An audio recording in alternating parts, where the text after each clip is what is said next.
Hello everyone, and welcome back to Midnight Horror. I know many of you use these videos to fall asleep, so before you drift off, I'd love it if you could leave a comment letting me know where you're listening from around the world.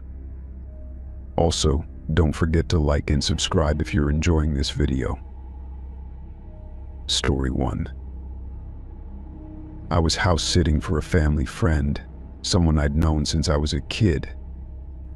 Their home sat on a quiet street lined with trees, a two-story place with creaky floorboards, and the kind of silence that felt too thick after sunset. They were going on a 2-week cruise and needed someone to feed their cat, water the plants, and collect the mail. I agreed without hesitation. I'd stayed there before, and nothing about it had ever felt unsafe. The first few nights passed uneventfully. I settled into a routine of feeding the cat, watching TV, and exploring the bookshelves in the study, trying to find something new to read. It was a cozy room, with a big bay window and the scent of old paper lingering in the air. One evening, as I was running my fingers along the dusty spines of the books, I noticed something odd. The bookshelf furthest to the right seemed slightly out of place. It looked as though it had been pulled forward just a few inches, leaving faint marks on the wooden floor beneath it. Curious, I tried pushing it back against the wall, but it didn't budge easily. My hand slipped to the side of the shelf, and I felt a small notch, a groove in the wood. I tugged, and to my surprise, the whole unit shifted forward with a soft scrape, revealing a narrow, dark opening behind it. A crawl space. The air that rushed out was stale and musty, tinged with the scent of something old and metallic. I hesitated for a moment, glancing back at the cat, who watched me from the hallway with her tail twitching. My heart thudded in my chest as I grabbed the flashlight from the drawer and aimed it into the darkness. The beam revealed wooden beams, a dirt floor, and a narrow tunnel barely tall enough to crawl through. On hands and knees, I inched forward, my breath shallow as the dust filled my nose and throat. After a few feet, I emerged into a cramped room, no bigger than a walk-in closet. The walls were unfinished wood, and there was no light except what my flashlight offered. Boxes lined the far wall, stacked neatly, all labeled with years minus 1986, 1992, 1999, and so on. I reached for the box marked 2019 and pried it open. Inside were dozens of photographs. Most were of women, all in different settings: parks, sidewalks, cafes, grocery stores. Some were blurry, clearly taken from a distance. Others were closer, disturbingly intimate, like the subject had no idea they were being watched. My stomach twisted as I flipped through them. Then I found one of me. I was sitting at a cafe often visited, sipping coffee and staring at my phone. My hair was tied up, and I wore my favorite green sweater. It had been taken from across the street, judging by the angle. I found two more of me, one entering my apartment building, another walking home late at night. I dropped the photos back into the box and backed out of the crawl space, heart hammering in my chest. I shoved the bookshelf back into place and sat on the floor for several minutes, trying to process what I had just seen. This was no accident. These weren't just old junk or forgotten belongings. Someone had been watching me. Someone had been keeping track of me. I thought about the family friend who owned the house. He had always been soft-spoken, polite. Maybe a little quiet, but never someone I would have suspected of anything like this. I told myself there had to be another explanation. Maybe the crawl space had been there before he moved in. Maybe he didn't know it existed. But the boxes had been maintained dusty, yes, but not decaying. Someone had been inside that room recently, Sleep was impossible that night. Every creak of the house set me on edge. I turned on all the lights and sat on the couch, the cat curled up next to me, blissfully unaware of my growing panic. I considered calling the police, but I didn't know what I'd report yet. No crime had been committed against me yet. I needed more information. The next morning, I returned to the crawl space, flashlight in one hand and gloves on the other. I opened more boxes, each one revealing the same pattern: photographs, observations, a disturbing consistency in detail. In one box, I found a small, leather-bound notebook. The pages were filled with scribbled notes, each entry marked with a date, a name, and a location. Some of the notes were benign: walks to corner store daily, drinks wine on patio Thursdays. But others were more intimate: sleeps with blinds open, alone most nights, vulnerable. My name appeared 3 times, each entry more recent than the last. The most recent one simply read, "Inside now. Doesn't suspect." My skin crawled as I slammed the notebook shut and shoved it back into the box. I backed out of the space and ran to the bathroom, where I splashed water on my face, trying to calm down. I had to leave. No. I packed a bag, scooped up the cat, and locked the house behind me. I drove to a friend's place across town, too shaken to explain much more than something's wrong at the house. After I'd calmed down a bit, I called the police. I explained what I found, where I found it, and who the house belonged to. They dispatched officers immediately and told me not to return until they completed their investigation. I waited for hours, heart pounding, staring at the phone. When they finally called back, they confirmed the crawl space and its contents. They collected everything as evidence: photos, boxes, the notebook. But the detective told me gently that the homeowner, the man I'd trusted, had been investigated years ago in connection with several missing persons cases, but was never charged due to lack of evidence. Until now. The following day, things got worse. Inside the mailbox at the house, the police found an envelope. It had no stamp, just my name written across it. Inside were more photographs, new ones. More likes. For me entering the house, me reading on the porch, or me looking out the window. These had been taken during my stay. Someone had still been watching. The couple never returned from their trip. The cruise line had no record of them boarding. Their car was eventually located in a parking lot several towns away. Both their phones were off, and their credit cards hadn't been used. As of now, they're still missing. I moved back into my apartment, but felt like a stranger in my own life. I changed the locks, bought security cameras, and covered every window. I stopped walking alone at night and rarely left without telling someone where I was going. The police keep me updated, but there's been no progress. The man, my family friend, is still unaccounted for. Some nights I wake up convinced someone is outside my window. Sometimes I hear a soft creak in the hallway and freeze, too scared to move. I don't know if I'll ever feel safe again.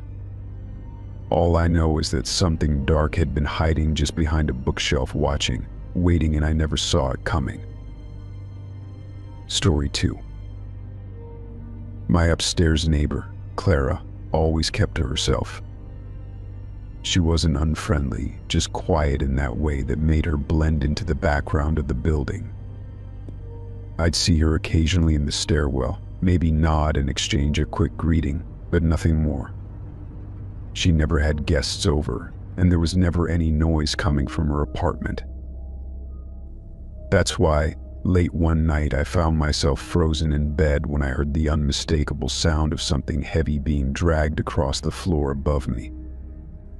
It was slow and deliberate, as if someone was putting effort into moving whatever it was. At first, I tried to rationalize it. Maybe she was rearranging furniture. But the dragging sound returned in intervals over the course of the next hour, broken only by long silences. The sound had a strange rhythm to it. Drag, pause, then another drag, like someone pulling something across a carpeted floor with great effort. I stared at the ceiling, every muscle in my body tense, wondering if I should go up and check. But I didn't move. Something about it didn't feel right. I didn't sleep much after that. Every time I closed my eyes, I imagined that sound again, the dull scrape of something lifeless being hauled across the floor. I told myself I was being ridiculous, but a part of me knew something was off. The air felt heavier the next morning, like the whole building had soaked up some of that tension. Around 10, there was a knock on my door. 2 officers stood there, one with a notepad already open. But they asked if I had seen or heard anything unusual the night before. When I asked why, one of them hesitated before telling me Clara's boyfriend had been reported missing. I blinked, surprised. I hadn't even known she had a boyfriend. The officer said he'd been missing for 3 days, but his car was still in the lot and his phone last pinged near our building. They were doing a welfare check and canvassing the area for anything that might help. I told them about the dragging noise, feeling my stomach twist even as I said it aloud. Their expressions changed slightly, more serious, and they jotted down every word. They asked what time I'd heard the noise and whether it had happened before. I admitted it was the first time I'd heard anything like that from her apartment. One of the officers nodded and said they'd look into it. After they left, I stood by my window, peeking up at her balcony. The curtains were drawn tightly shut. No sound, no movement. It was hard to imagine Clara, the soft-spoken woman I barely knew, being involved in anything sinister. But something didn't sit right. That evening, I ran into one of the other tenants, Mrs. Perez, who lived on the first floor. She was talking to another neighbor and waved me over. She'd heard from someone else that the police had gone into Clara's place earlier in the day.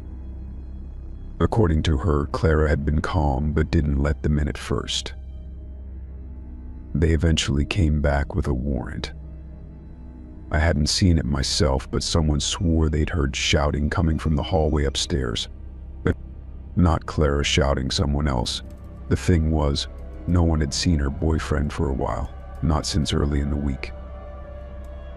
I tried to go about my evening like normal, but I kept looking up at the ceiling, half expecting to hear more strange noises. At one point, I thought I heard a faint creak, but it could have been the building settling. Still, I kept the TV off and listened closely, just in case. The silence was louder than any sound. Around midnight, there was another noise, more abrupt this time, like something falling. I jumped up, heart pounding, and stood in the middle of my apartment, unsure of what to do. I didn't call the police. I told myself maybe she just dropped something. People drop things all the time. The next day, I saw the officers again, this time leaving the building with evidence bags. One of them nodded at me in passing, but they didn't stop to talk. I noticed Clara wasn't with them. She wasn't in cuffs, just gone. Her door had police tape across it by the afternoon. I felt a chill every time I passed her door after that. The building was quieter than usual. Even the usual creaks and groans seemed to hold their breath. No one said much, but the tension hung over all of us like fog. A few days later, I read an article online. The police had found blood traces under Clara's floorboards. They were waiting for forensic confirmation, but it didn't look good. Her boyfriend still hadn't turned up, and Clara hadn't returned to the building since the day they searched her place. I didn't know what to make of it all. Part of me didn't want to believe she could have done something like that. But then I remembered the sound, the dragging, and how deliberate it had been. It played over in my mind like a bad recording stuck on loop. I started locking my door more often, even when I was home. I kept my phone charged and close by, and I jumped at every unfamiliar noise. Something about that night had cracked a sense of safety I didn't even realize I relied on. I didn't feel secure in my own space anymore. Weeks passed, and the building returned to its quiet routine, though the silence now felt different. No one moved into Clara's apartment. The police still visited once or twice, checking in, asking more questions. But nothing seemed resolved. Sometimes I thought I saw Clara in the corner of my eye on the street, or in a car passing by. I'd turn and she wouldn't be there. Maybe it was just guilt or fear, or both. I'd never truly known her, and maybe that was the scariest part of all. I thought back to how normal she always seemed. There were no signs of distress, no loud arguments, no crying through the walls. How could someone live just above me and hide something so dark so well?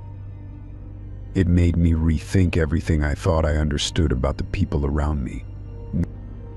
There was something disturbing about how easily she had vanished. One day she was quietly walking past me in the hallway, and the next, she was just gone. No goodbye, no explanation, just a locked door and police tape. One night I heard footsteps in the hall, slow and light. I peeked out through the peephole, heart in my throat, half expecting to see Clara standing there. It was just the building manager, checking units for maintenance updates. Still, I didn't sleep well after that. I kept thinking about her boyfriend's family. What must they be going through, not knowing where he was or what happened? His face had appeared on a missing persons flyer taped to the mailbox. It was always the same photo, smiling, unaware, frozen in time. Months passed, and eventually the police stopped coming around. The case went quiet. People stopped talking about it.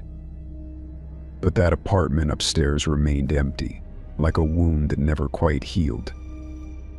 Even the paint around the door frame looked duller than the rest. I moved out a little over a year later. I didn't say goodbye to many of the neighbors. I packed quietly, left early in the morning, and didn't look back as I drove away. The building disappeared in my rearview mirror, but that dragging sound never quite left me. Even now, in a different apartment, in a different city, I sometimes wake up in the middle of the night and listen. I listen for something being pulled across the floor above me. And in those moments, I'm back in that old building, staring up at the ceiling, wondering what secrets it still keeps. Story 3. I used to volunteer for a missing persons hotline on the night shift. It was a quiet gig, most nights just static, the occasional wrong number, or someone looking for comfort more than help. But I liked being there. It made me feel like I was still doing something for my sister, even after the trail had gone cold. 2 years ago, my sister, Leah, vanished on her way home from work. No signs of a struggle, no witnesses, just an empty car parked off the road near Hollow Creek. Her phone was found inside, battery dead, and her purse was untouched.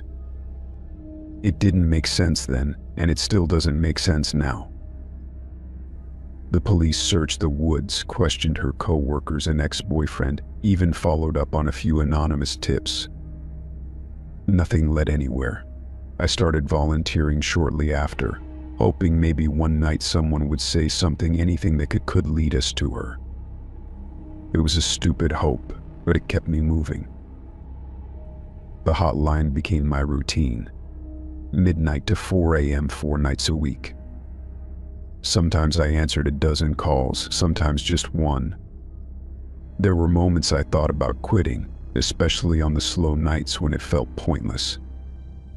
But a voice in the back of my mind always whispered, "What if tonight is the night?" But that night started like any other. I sat at the desk with a thermos of coffee and the office light off, just the glow of the computer screen keeping me company. The rain tapped softly on the windows, and the place felt colder than usual. I was checking case notes when the phone rang. The call came just past midnight. I picked up, already preparing for a routine chat or someone confusing the hotline for something else. But the voice on the other end was low, barely a whisper, like he didn't want to be heard by anyone else. It was shaky, like he'd been crying or hadn't spoken in a long time. He said 3 words. "I found her." For a moment I didn't breathe. I asked who he was talking about, but he didn't answer right away. Then he started describing a location, a service road that broke off from Hollow Creek, one that had been deemed too remote to be searched thoroughly. The longer he spoke, the more details he gave: an old trailer half buried in vines, a rusted car, a tree with a deep lightning scar running down its trunk. My blood turned cold. I knew those landmarks. I'd hiked part of that area with Leah once, before she disappeared. I wrote everything down with trembling hands. When I asked his name, he didn't respond. I asked again, gently, but all I heard was the faint sound of wind before he hung up. I stared at the receiver for a long time, heart hammering. Something about the way he said it, soft, solemn, felt real. My supervisor wasn't there that night, so I called the sheriff's office myself. The deputy who answered sounded skeptical until I mentioned the details and my sister's name. His tone shifted, and he said they'd send someone out to check. I was told to stay put and wait, but I couldn't. I grabbed my coat, left a note at the desk, and headed out into the night.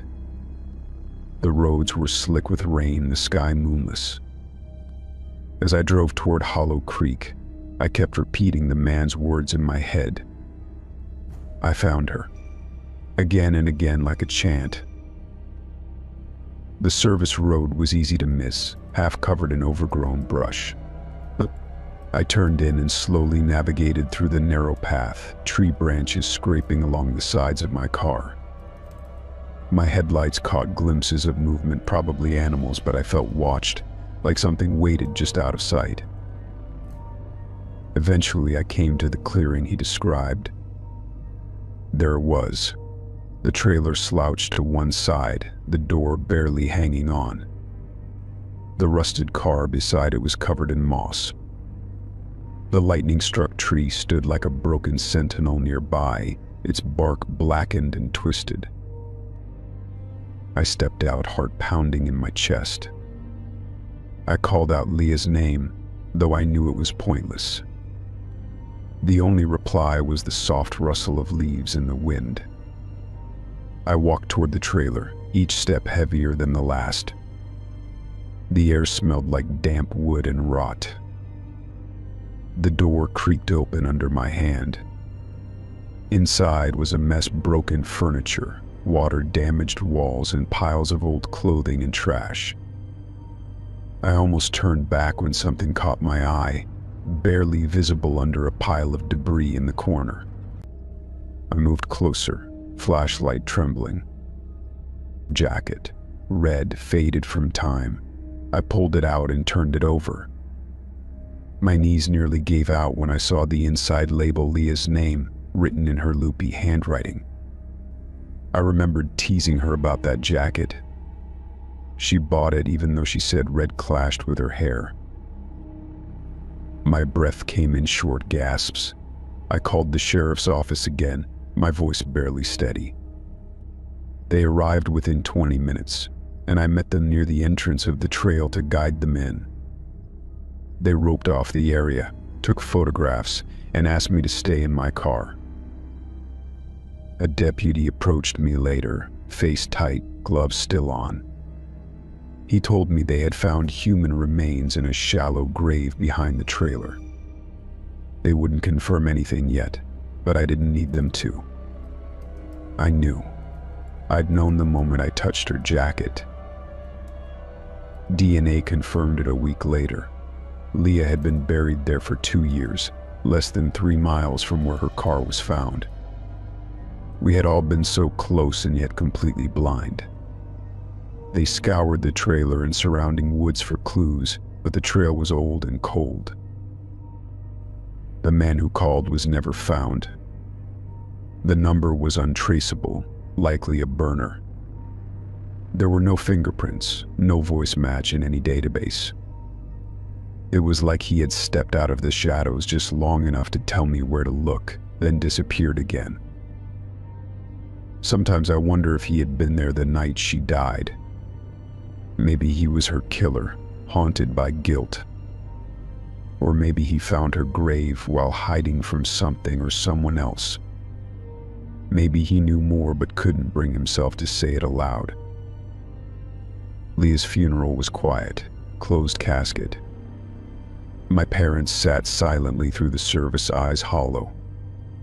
We buried her next to our grandmother. In the plot, she used to joke about being too boring for her. It wasn't the ending she deserved, but at least we weren't wondering anymore. I still work the hotline. Not every night, but enough. And enough to feel like I'm doing something. I listen closely to every caller now, no matter how strange they sound. Because I know sometimes the truth comes quietly, with no warning. Sometimes it comes in a whisper from a stranger who knows too much. Story 4. I matched with someone on a dating app a few weeks ago. His profile picture showed a man with a friendly smile, a plaid shirt, and glasses that made him look approachable. We had exchanged a few messages, and after a few days of casual conversation, I agreed to meet him for dinner at a restaurant I had never been to before. The place had a cozy atmosphere, with dim lighting and wooden tables that gave it a rustic, quiet feel. As we sat down, he gave me a warm smile, and I felt a bit more at ease. His name was Alex.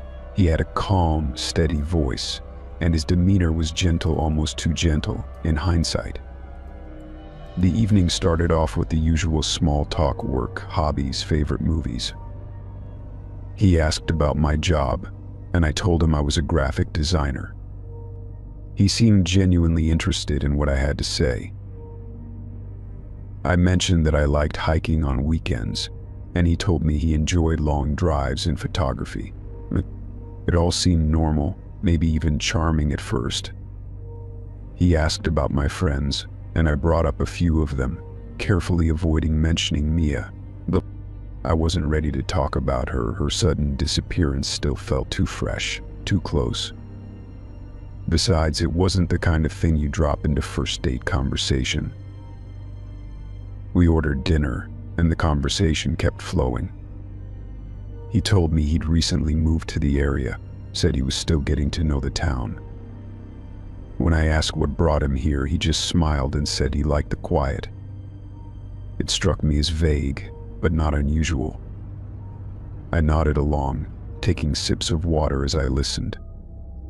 There was something about his gaze, though too focused, too intense at times. Then, halfway through the meal, the conversation took a strange turn. He leaned in slightly, his voice lowering as if he was about to tell me something confidential. "Did you hear about that murder in town?" he asked, casually. I blinked, caught off guard. I frowned, trying to remember if I'd read anything about a murder recently. Nothing came to mind. He went on, detailing what he claimed had happened: a young woman found in the park, partially buried near the edge of the woods. He described her clothing, her shoes, even a tattoo on her wrist. My blood ran cold. He was describing Mia. Every detail he shared aligned with things I had only heard from her family or close friends, details that had never been made public. I felt my hands grow clammy as I listened, trying to mask my reaction. He continued, his tone matter-of-fact, almost clinical. They say whoever did it left no prints. Not even a tire track. He smiled slightly, as if amused by the cleverness of it. I forced a weak smile, trying to hide my panic. I stared down at my plate, barely touching my food. My mind was spinning. Mia had been missing for over 3 weeks. Her sudden disappearance had devastated all of us. She was the kind of person who checked in regularly, who never went off the grid. The police hadn't told us much, just that they were investigating leads. No one had confirmed if she was dead. No body had been found, at least not that we knew of. But this man, he spoke like he'd seen her, like he knew everything. "Where did you hear about that?" I asked, trying to sound casual. My voice felt too high, too tight. He shrugged. "You pick things up. People talk." He smiled again, and this time it didn't reach his eyes. "You just have to listen closely enough." My heart pounded in my chest, louder than the clinking of silverware and soft background music. I needed a moment to think. I excused myself to the restroom, walking briskly through the narrow hallway at the back of the restaurant. Once I was inside, I locked the door and gripped the sink, staring at myself in the mirror. My face looked pale, my eyes wide. I turned on the faucet and splashed cold water on my face. What was I supposed to do? I couldn't just accuse him outright. I needed to get out, but I also needed to be careful. Taking a few deep breaths, I pulled out my phone and texted Mia's sister, asking if the police had found anything recently. No answer. I didn't blame her, it was late. And we weren't super close, but I felt more desperate than ever for some confirmation. I slipped the phone back in my purse and headed back out, forcing my face into a neutral expression. When I returned to the table, Alex was scrolling through his phone. He looked up and smiled again as if nothing had happened. I sat down and tried to keep my breathing steady. "You know," I said, keeping my voice light, "you really know a lot about that case. It's kind of spooky." He chuckled softly. "Yeah, I guess I just have a good memory for details." His fork clinked softly against his plate as he took another bite of food. I didn't touch mine. My mind was elsewhere, running through every possibility, every scenario. What if he had followed Mia? What if he had been watching her? What if I had just agreed to dinner with someone capable of murder? I didn't want to believe it, but the way he spoke, it felt too real. "You ever meet her?" I asked suddenly, watching him carefully. "The girl who went missing?" His eyes flickered briefly, just for a second, and then the smile returned. "No, never met her. Just heard about it, that's all." But I saw at that tiny moment where something cracked behind his expression. I knew he was lying. I could feel it. I stood up, grabbing my purse. "I should go," I said. "It's getting late."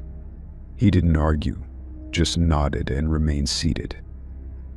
"Thanks for dinner," I added, and turned quickly toward the exit. My legs felt unsteady as I made my way outside. The night air was cold and sharp, but it felt like the only thing keeping me grounded. I didn't look back. Once I got to my car, I locked the doors and sat there for a moment, trembling. I checked my phone again, still no response from Mia's sister. I opened the voice recorder app and tried to recall everything he said, recording it all while it was still fresh in my mind. I knew I needed to tell someone, and I needed to make sure I didn't forget a word. I drove straight home, constantly checking my rearview mirror. Every pair of headlights felt like a threat. Once inside my apartment, I bolted the door and closed all the blinds. I sat on the couch for hours, staring at the wall, going over the night again and again. My phone buzzed around 2 in the morning. It was a text from Mia's sister. They found her body. They think it happened weeks ago. No details yet. Just that she was in the woods. My breath caught. He had known. He had described it in perfect detail, even before it was public. I stared at the screen, my fingers trembling. I saved the voice recording, then sent it to the police tip line with a message. This man knows things no one should know. I gave them his name, his photo from the app, everything I could think of. I didn't know if they'd believe me, but I had to try. I didn't sleep that night. I couldn't stop thinking about his smile, the way he described her, like it was just another story. Something told me this wouldn't be the last time he told it. But if I had anything to say about it, it would be the last time he told it to someone unaware. Story 5. While cleaning out my deceased uncle's attic, I stumbled across an old, dusty lockbox hidden beneath a pile of forgotten memorabilia. It was small, about the size of a shoebox, and secured with a rusty combination lock that looked as though it hadn't been touched in decades. I hadn't planned on going through anything beyond the obvious items: old furniture, faded books, and boxes of knickknacks, but something about the lockbox intrigued me. My fingers hesitated as I turned the dial of the lock, a creeping sense of unease washing over me with each click. When the lock finally gave way and I lifted the lid, I wasn't prepared for what I found inside. Nestled within were several yellowed Polaroid photos, the edges curled and brittle with age. They were old, far older than anything I had expected to find in my uncle's attic, but it wasn't the age of the photos that caught my attention. It was the content. Each image depicted a different person, their bodies bound tightly, the ropes cutting into their skin as they were forced to kneel on the cold, concrete floor of what appeared to be a basement. As I stared at the images, a chill ran down my spine. The people in the photos weren't family members. They weren't even people I recognized. Their faces were contorted with fear, eyes wide in terror, mouths gagged with cloth. My mind raced to make sense of the situation. Why would my uncle have these photos? And why were they taken in what appeared to be our family's basement? The room around me seemed to grow colder as I flipped through the stack of Polaroids. Each one felt more disturbing than the last. In some, the bound individuals were alone, while in others there were shadows lurking behind them, indistinct figures that made the images even more unsettling. I had spent years visiting my uncle's house, playing in that basement as a child, never imagining that something so sinister could have occurred there. I had always thought of the basement as a place for old boxes, forgotten furniture, and the smell of damp earth, but these photos painted an entirely different picture. I took a deep breath, trying to steady myself, but my hands trembled as I continued to flip through the photos. Some were more recent than others, indicating that these disturbing scenes had occurred over several years. There was no sign of my uncle in any of them, yet a nagging feeling gnawed at the back of my mind. I couldn't shake the thought that somehow he had been involved. The notion seemed impossible at first, but the more I stared at the photos, the more I wondered. Had he been a part of something dark and twisted that no one knew about? The basement of my uncle's house had always been a place of curiosity for me as a child. It was dark and musty, filled with the remnants of past generations.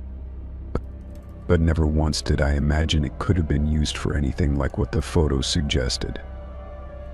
The basement door creaked as I passed it on my way to the attic, and now that I had seen those photos, it felt as though a dark presence lingered in the shadows beneath the house, waiting for me to uncover the truth. I decided to take the lockbox downstairs, away from the attic where the air felt heavy and oppressive. The images seemed to grow more disturbing the longer I stared at them, and I couldn't shake the feeling that I was being watched. My heart pounded in my chest as I set the box on the kitchen table and began to examine the photos one by one. I noticed something strange in the background of one of the Polaroids. In the far corner of the basement, partially hidden in the shadows, was an old, rusty door that I had never noticed before. The realization hit me like a thunderclap. I had spent hours in that basement over the years, but I had never once noticed that door. It was small, set at the far end of the room, almost as if it was intentionally hidden.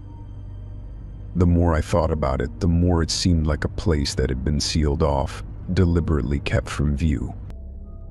My curiosity got the better of me, and I knew I had to investigate. Later that evening, when the house was quiet, I made my way to the basement.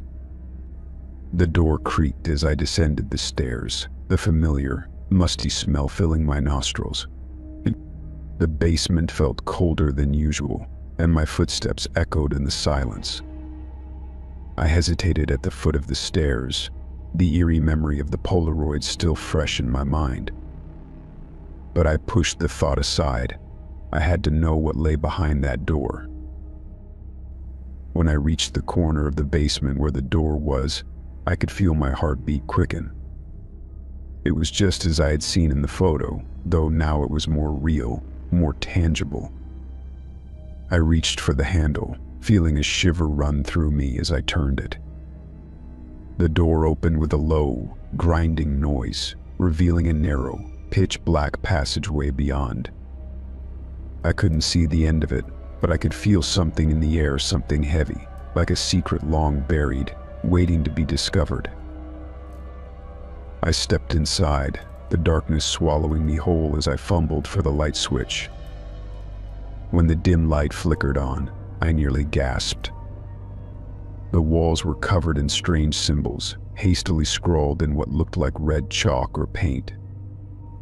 The floor was littered with old, discarded objects, clothing, broken furniture, and what appeared to be remnants of food. And in the center of the room there was a single rusted chair chained to the floor, its legs bent and twisted in unnatural angles. I backed away, my mind racing with thoughts of the photos, of the bound individuals. What had happened here? What had my uncle been involved in?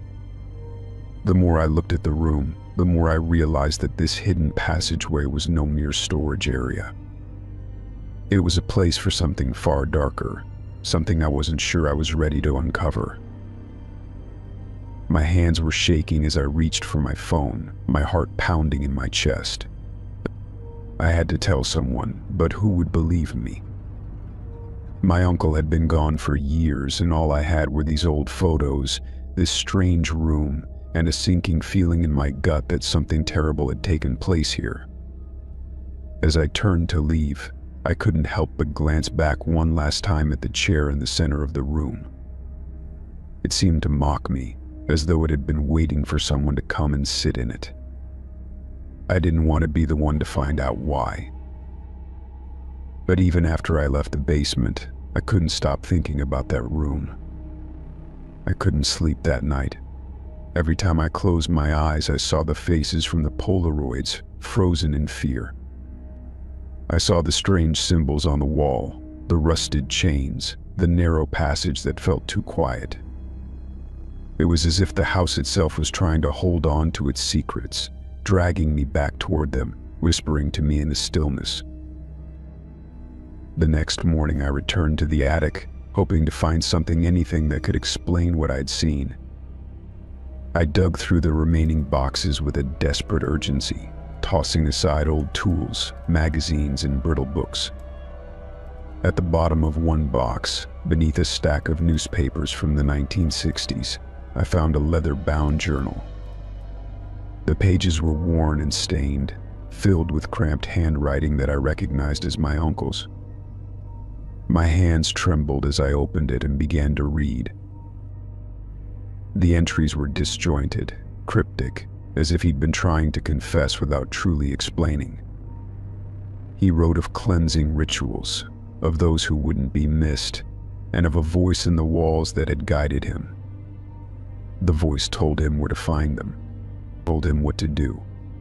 It said the house needed it, that something inside the house hungered for fear and silence and pain.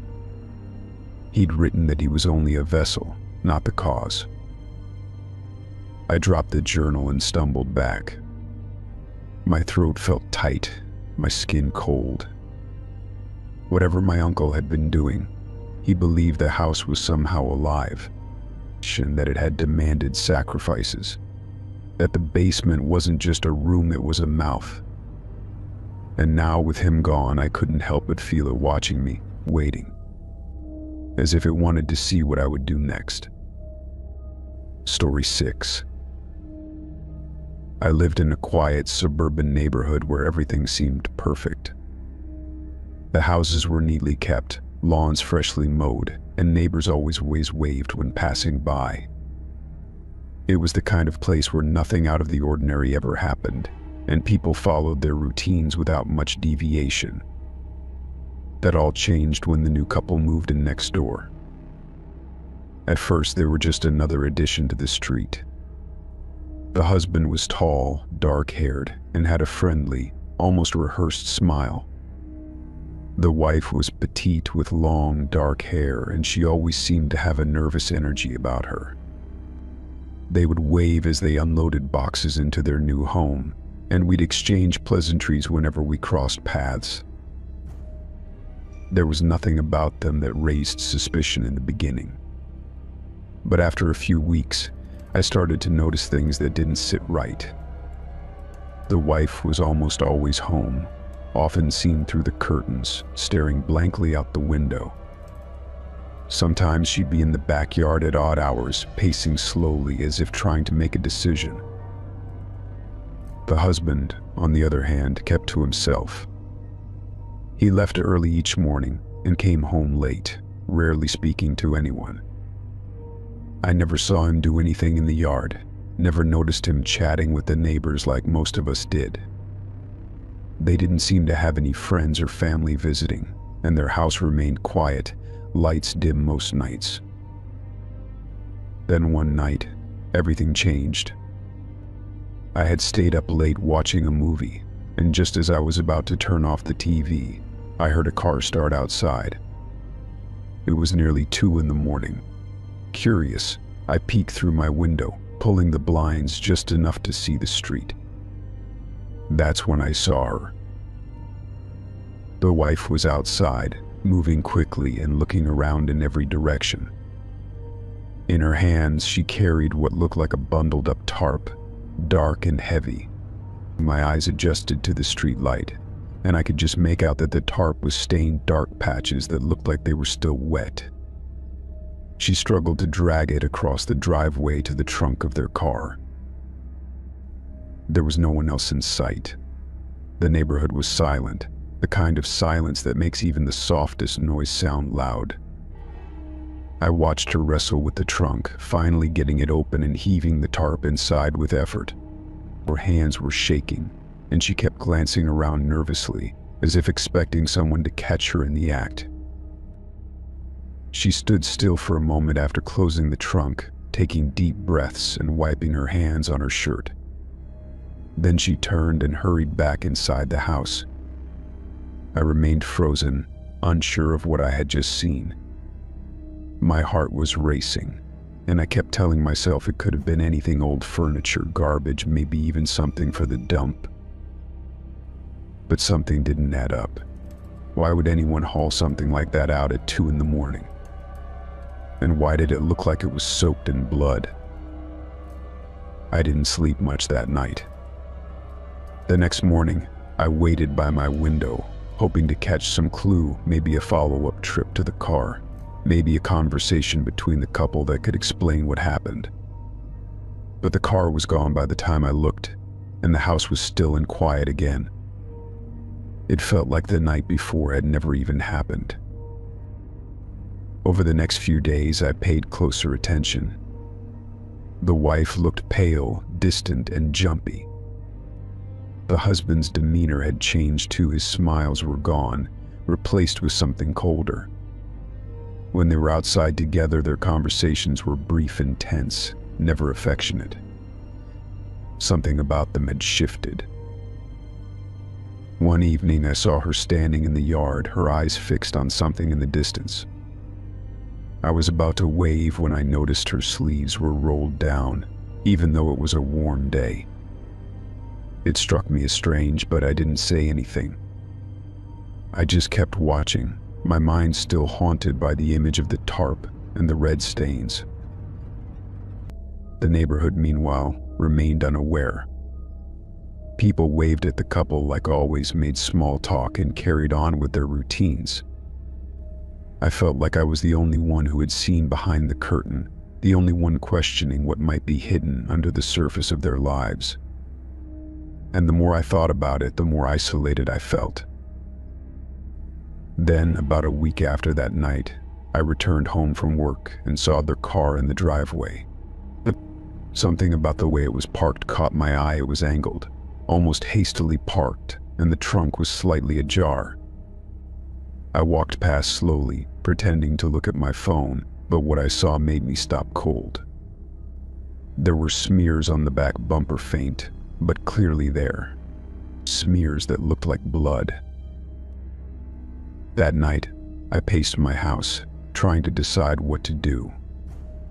Part of me wanted to call the police, report what I'd seen.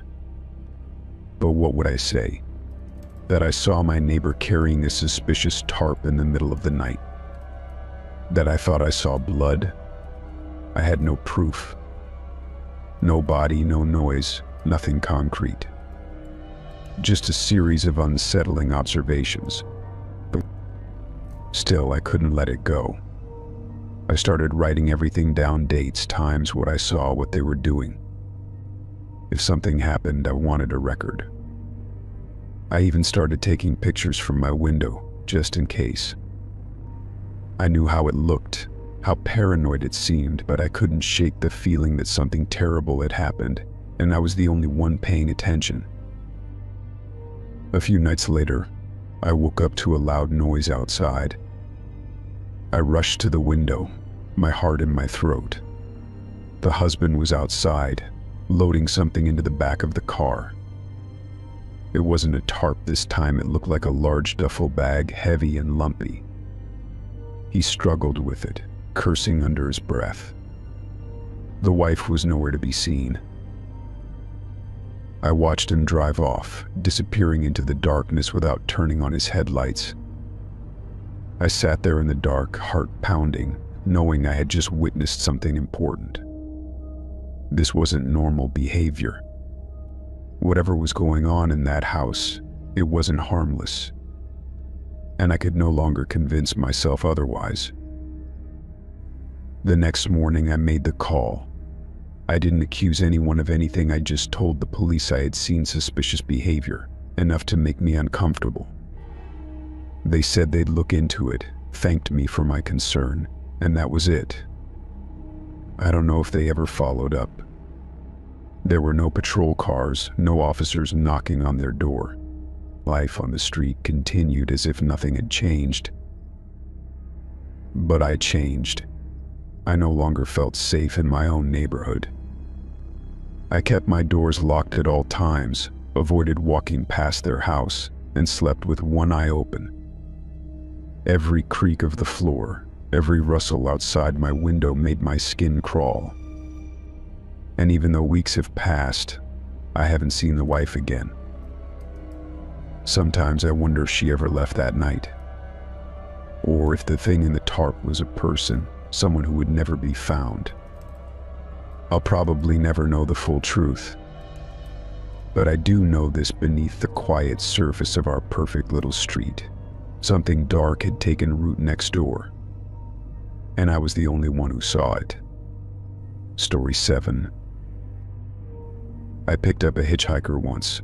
It was late in the afternoon, and I was driving down a long, empty stretch of highway. The sun was beginning to dip below the horizon, casting a warm orange glow over the road. I had been on the road for hours, feeling the loneliness of the open highway creeping in, and I was more than ready for some company. As I passed a lonely stretch of forest, I noticed the figure on the side of the road, his thumb raised in the universal signal for a ride. I slowed down and pulled over, surprised at how quickly he appeared at my window. He was tall, with shaggy brown hair and a worn leather jacket that looked like it had seen better days. His face was unshaven, but there was something kind about his eyes. He didn't ask for much, just a ride to the next town, which was about an hour away. He opened the door and slid into the passenger seat, offering me a quiet smile and thanks. The air was thick with the scent of stale cigarettes and sweat as we continued down the road. I tried not to let it bother me, focusing instead on the sense of relief that came from having someone to share the ride. We didn't talk much at first, just the occasional comment about the weather or the long stretch of nothingness that surrounded us. He seemed polite, maybe a bit withdrawn, but nothing that raised any alarms. I figured he was just tired or maybe used to keeping to himself. As the minutes ticked by, the silence between us started to feel heavier. I glanced at him out of the corner of my eye and noticed he hadn't taken his gaze off the road ahead. Something about the way he sat so still, so quiet, made me uneasy. I told myself I was just overthinking it, that giving rides to strangers came with a bit of awkwardness. Still, I couldn't ignore the way my grip on the steering wheel had tightened. Eventually, he broke the silence. "Do you live alone?" he asked, his voice low but steady.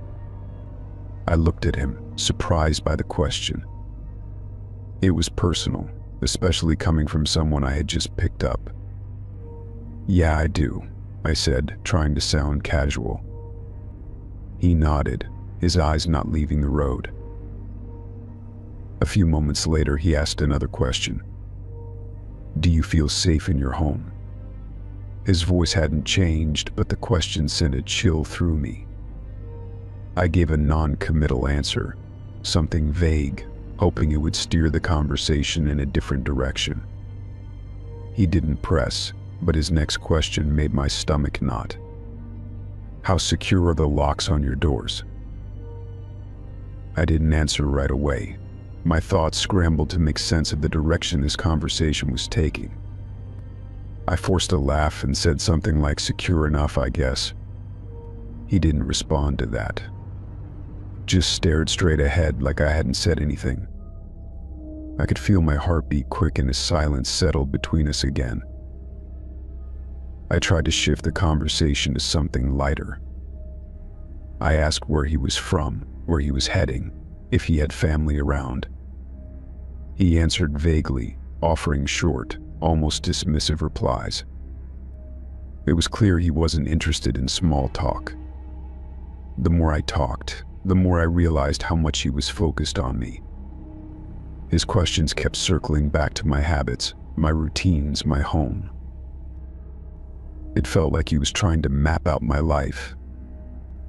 He asked if I traveled often, how long I'd be gone, whether I told people when I was away. Each question felt like a test, like he was searching for gaps in my defenses. I started to lie, giving answers that painted me as less vulnerable than I really was. I told him I had roommates, that my neighbors were always around, that I had security cameras. His expression didn't change, but I noticed a flicker of something behind his eyes. I couldn't tell if it was interest or disappointment. Either way, I knew then that something was off. The idea of spending another 30 minutes in the car with him started to make my skin crawl. I gripped the steering wheel tighter, counting the miles until we reached the next town.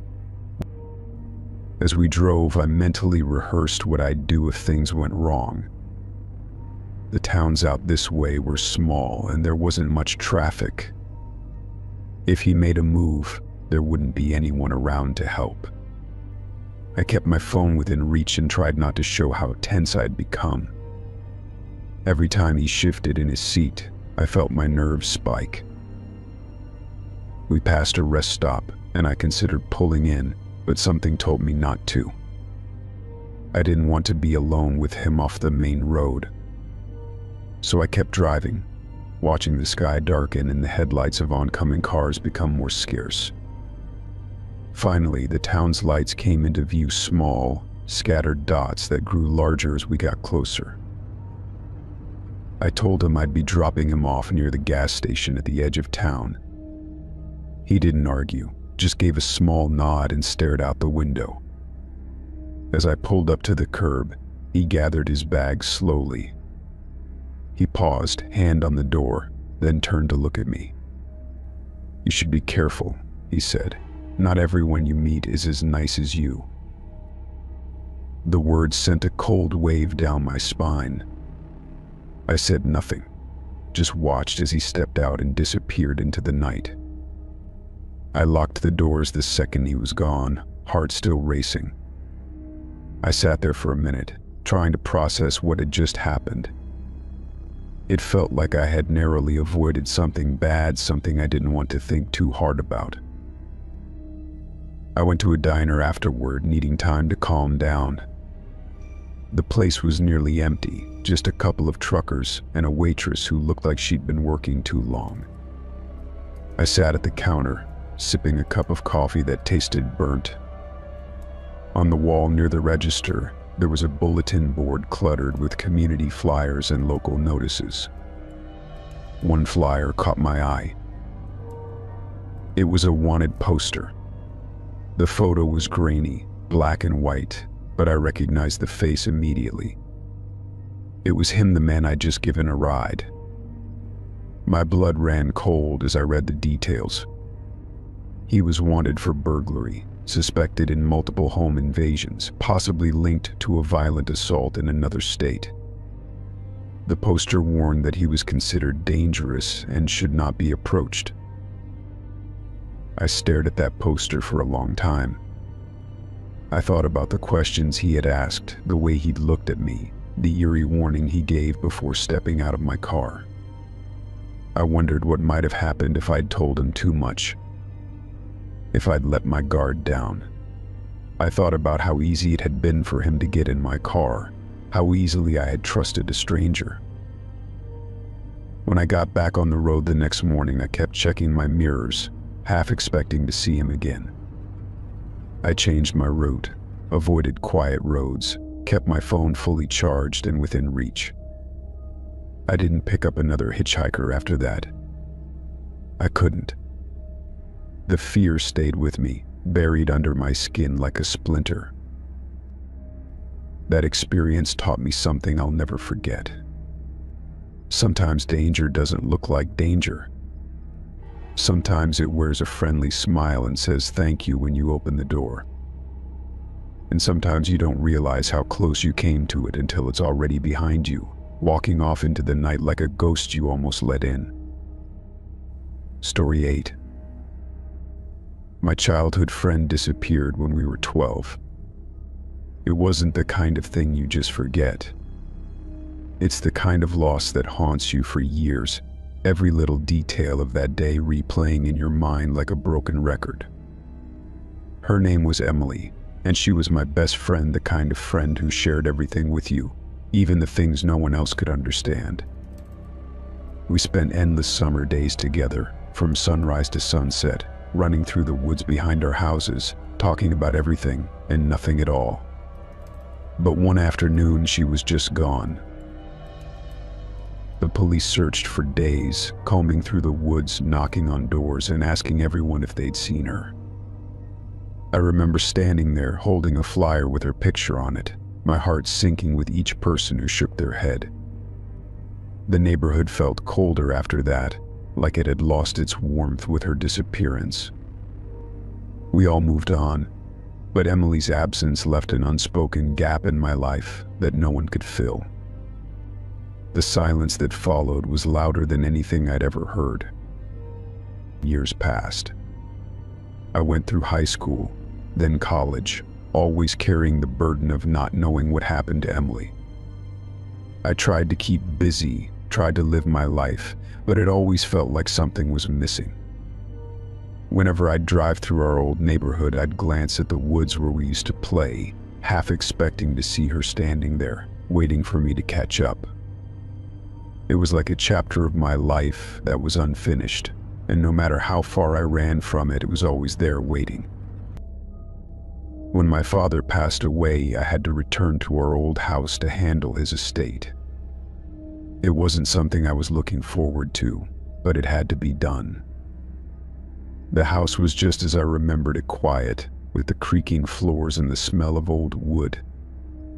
His workshop was a mess of tools, half-finished projects, and years of accumulated dust. My father had been a carpenter, and his workshop had always been a place of magic to me when I was younger. I used to sit there for hours, watching him work, mesmerized by how his hands seemed to turn rough pieces of wood into something beautiful. I spent the better part of a week going through everything, sorting out the tools, deciding what to keep, what to donate, and what to throw away. It felt strange being back there, surrounded by memories I hadn't visited in years. The air was thick with dust and time, and every creak of the floor made me pause. There was something about the place that felt heavier than I remembered, like it was holding on to a secret. While cleaning the workshop, I came across a section of the floor that seemed a little too uneven. I had been sweeping when I noticed it, the way the boards didn't quite sit right, like something was underneath. At first I thought it was just age and wear, but curiosity got the better of me. I pried up a few boards with a crowbar, and the moment they popped free, I saw something glimmering beneath. It was small, the kind of thing you wouldn't notice unless you were looking for it. And when I picked it up, my heart stopped. It was a bracelet, a simple silver one with a tiny charm, a star hanging from the chain. I knew immediately what it was. It was Emily's. I had seen her wear it almost every day of our friendship. I don't know why, but seeing it there, hidden beneath the floorboards of my father's workshop, felt like the world had shifted beneath me. I couldn't breathe. My hands shook as I held the bracelet, my mind racing through 1,000 possibilities. How had it gotten there? Why was it buried there? I sat down in the middle of the workshop, the bracelet clutched in my hand, trying to piece together what I was feeling. It had been 20 years. 20 years of wondering what happened to Emily, of questioning every little detail of that day. I had tried to move on, but this brought it all back in an instant. The loss, the fear, the endless questions. I had always assumed she was gone, lost to the world, maybe taken, maybe running away, I didn't know. But this was something else entirely. I spent the next few hours carefully searching the crawl space under the workshop, hoping to find something, anything that could explain what I had found. But all I found were old tools and a few discarded items from my father's work. It was like the bracelet had just appeared out of nowhere, as if it had been waiting for me to find it all these years later. But I couldn't stop thinking about Emily. Had she been here? Had she left it behind? I couldn't make sense of it. That night I couldn't sleep. The bracelet sat on the desk in my room, its presence heavy in the air. I kept replaying the day Emily disappeared, trying to remember every little detail. Had she mentioned anything about leaving? Had she seemed scared? I tried to think back to that summer, to that day when everything changed, but my memories were fuzzy, clouded by time and fear. I wondered if I had missed something, if there had been a clue that I had overlooked. But now it felt too late. I kept thinking about my father. He had been a quiet man, kind but distant. He never talked much about that time, never said a word about Emily's disappearance. I started to wonder if he had known more than he let on. Had he seen something that day? Had he found the bracelet and hidden it, not knowing what to do? Or had something darker happened? The next day, I contacted the police. I wasn't sure what I was asking for, but I knew I needed answers. The detective who had worked on Emily's case was retired, but his partner was still around. She listened patiently as I told her what I had found, and though she didn't say much, I could tell she was intrigued. She promised to look into it, though I wasn't sure what they could do after all this time. They'd never found a trace of Emily back then. Why would they now? A week passed. The detective called to tell me they'd found something. It wasn't much, just a small lead, but it was something. Apparently there had been a woman, a neighbor who'd never spoken up before, who had seen someone leave my house the day Emily disappeared. She hadn't known who it was, but she remembered seeing a figure slip into the woods. That was all they had, but it was enough to suggest that Emily hadn't simply run away. Someone had been there, someone had been watching. I didn't know what to do with that information. Part of me wanted to believe it was just a coincidence, that the bracelet had been dropped there somehow and forgotten. But another part of me, the part that had never stopped wondering, couldn't ignore the questions. My father's workshop had always been locked. No one went in there but him. And if the bracelet had been hidden beneath the floor, it meant someone had put it there deliberately.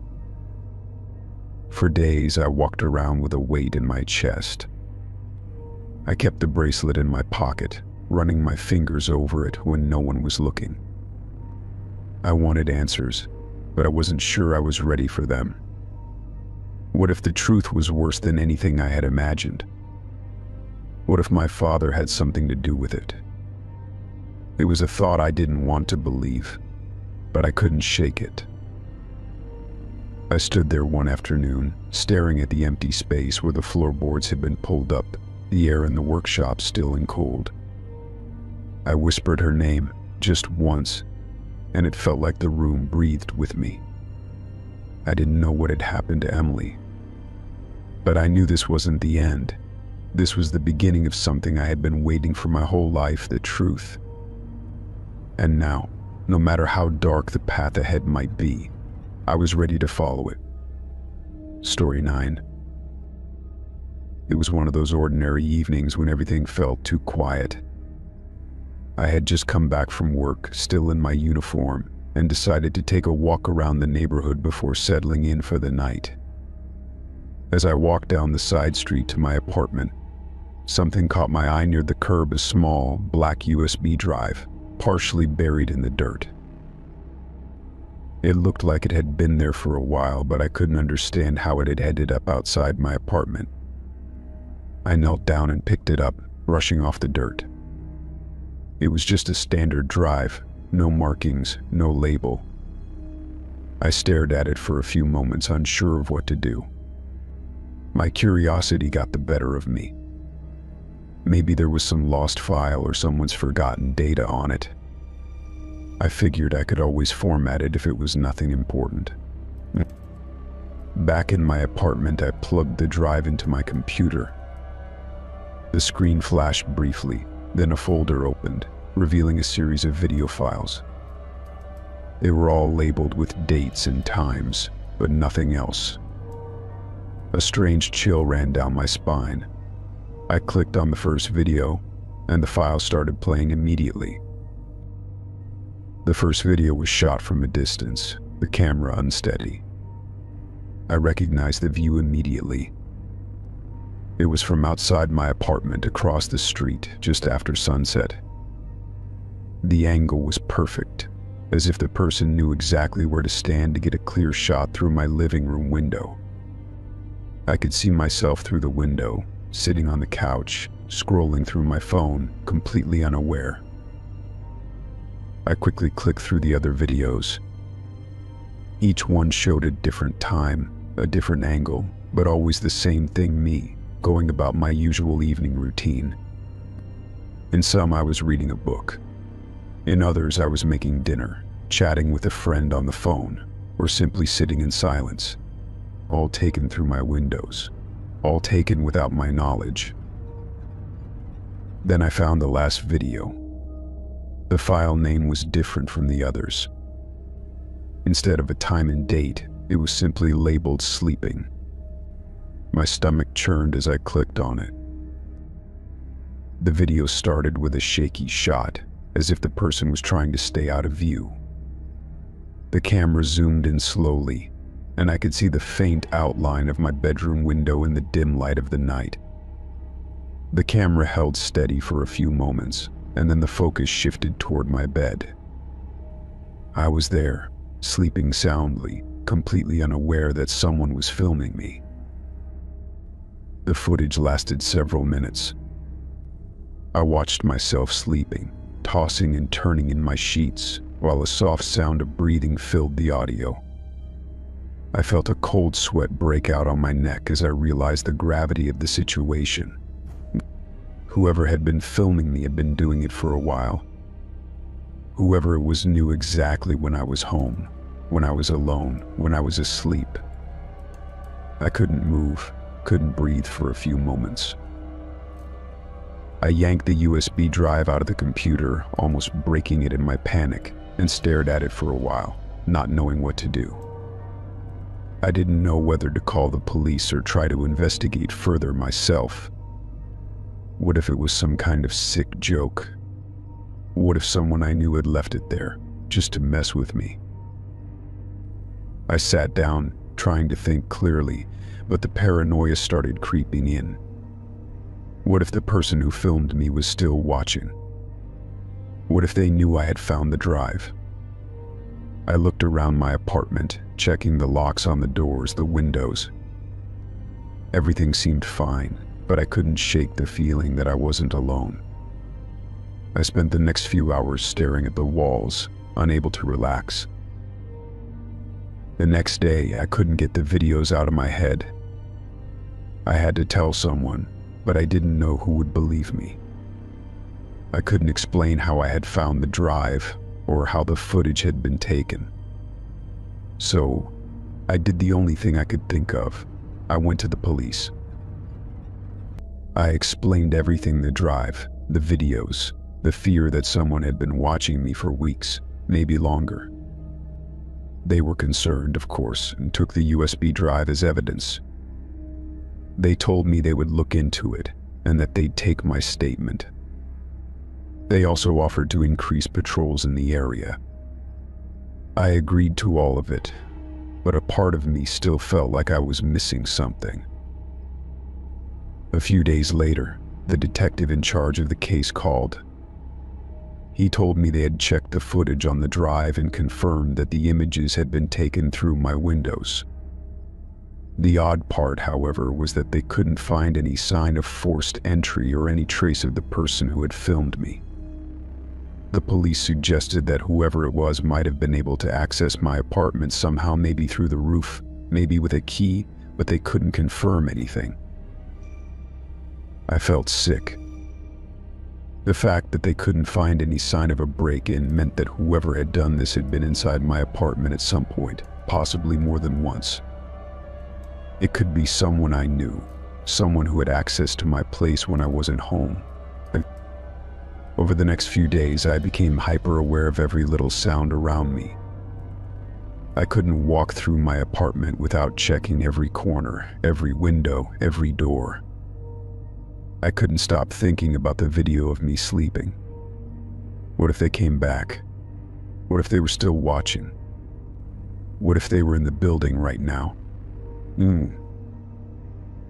I started to notice things that I hadn't paid attention to before, small things, like the fact that the apartment building's security cameras were often turned off, or the strange way my neighbors would glance at me when I passed them in the hallway. I couldn't shake the feeling that someone in the building knew what I had found. I began to feel like I was living in a nightmare. Every time I came home, I checked the locks, I checked the windows, I even checked the hallway for signs of someone waiting. I couldn't sleep. I couldn't relax. The paranoia started to take over. Then one night, just as I was about to fall asleep, I heard something soft, footsteps outside my window.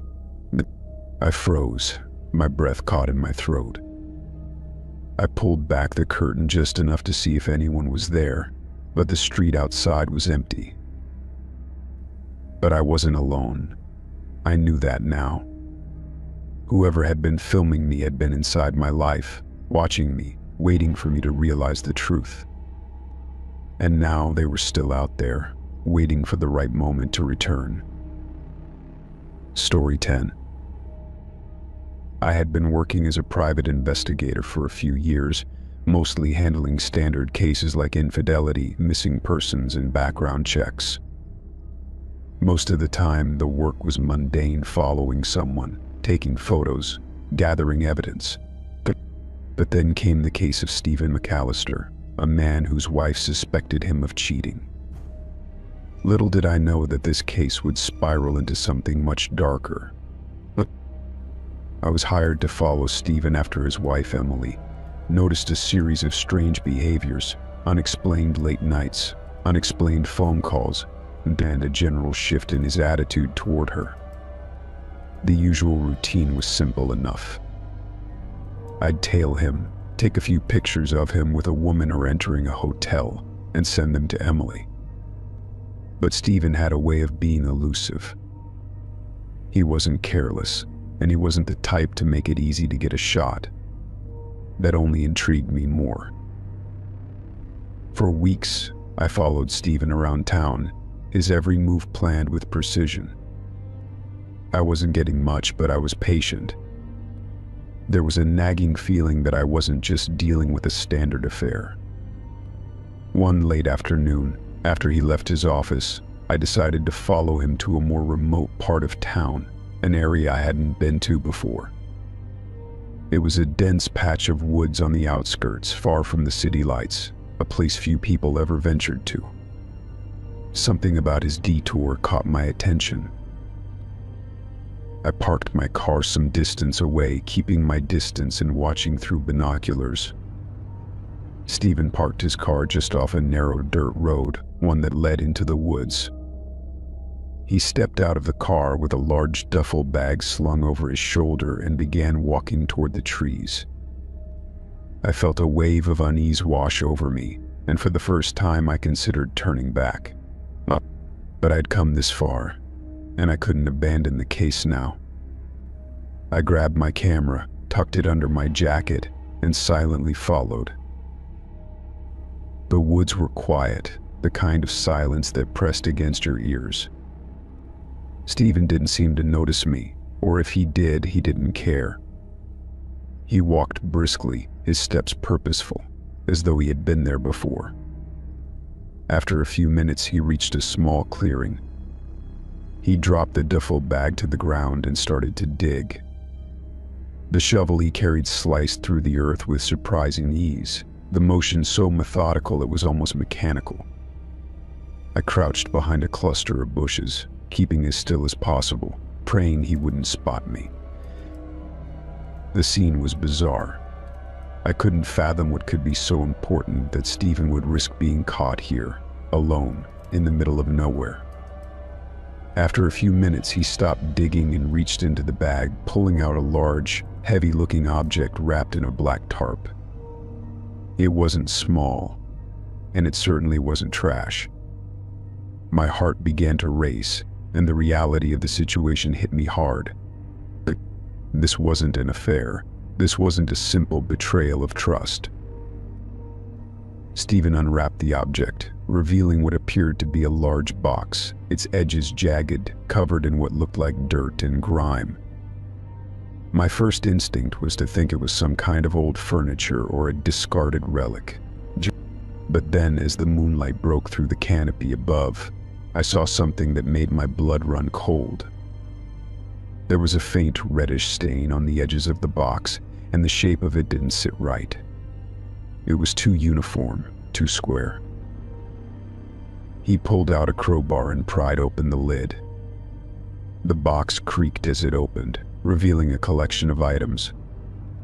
The faint glint of metal caught my eye. I squinted, trying to make sense of what I was seeing. Tools, but not just any tools, surgical tools. Scalpels, knives, forceps. My mind reeled as I pieced the details together. What was Stephen involved in? What was in that box? And why had he buried it here? I knew I had to act quickly. My camera was already out, and I snapped a few pictures, though my hands were shaking. I zoomed in on the box, the tools, everything that could be evidence. I focused on his face, but he remained too far for a clear shot. Still, the sound of the camera's shutter was too loud, too revealing. Stephen froze, turning his head sharply in my direction. Panic surged through me as I ducked behind a tree, hoping the shadows would conceal me. My heart hammered in my chest and I held my breath. For a moment, it seemed like he hadn't seen me. He went back to the box, picking up one of the surgical tools and inspecting it under the light. My mind raced. Was he involved in some kind of medical crime? Or worse, was this a murder investigation in the making? I couldn't leave now, not with this kind of evidence. I waited until Stephen went back to digging, carefully covering the box with dirt again. His movements were rushed, and I sensed he was trying to get out of there before anyone could notice him. Once he finished, he wiped his hands on his pants and walked back toward the car, leaving the site as if nothing had happened. I stayed hidden for a few minutes longer, ensuring he was gone before I ventured out of the trees. I drove back to my office in a daze, unsure of what I'd just witnessed. My thoughts were a jumble of confusion, anger, and disbelief. What the hell had Stephen been doing? I knew I had to tell Emily something, but how would I explain the horrors I had stumbled upon without sounding like I was jumping to conclusions? Still, I knew I had to share what I had found, though the implications were far more dangerous than any cheating husband I'd ever followed. The next morning I called the police, not just about the affair, but about the box, the tools, and everything I had discovered. I gave them the pictures and the coordinates of the woods.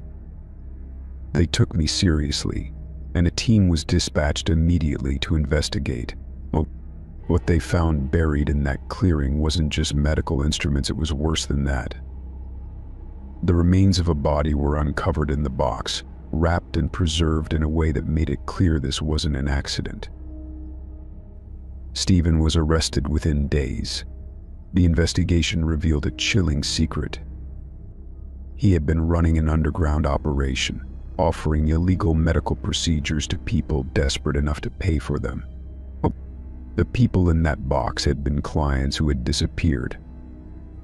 There were more bodies hidden in different places across the state. Stephen had been living a double life, one that had completely fooled his wife and everyone else around him. I hadn't expected to uncover something so dark. What began as a simple case of infidelity turned into something far more sinister. In the end, Emily never knew the full extent of Stephen's crimes. But I couldn't shake the images of the box and the tools from my mind. It was a reminder that sometimes when you peel back the surface of a seemingly simple case, you uncover horrors beyond your worst imaginings.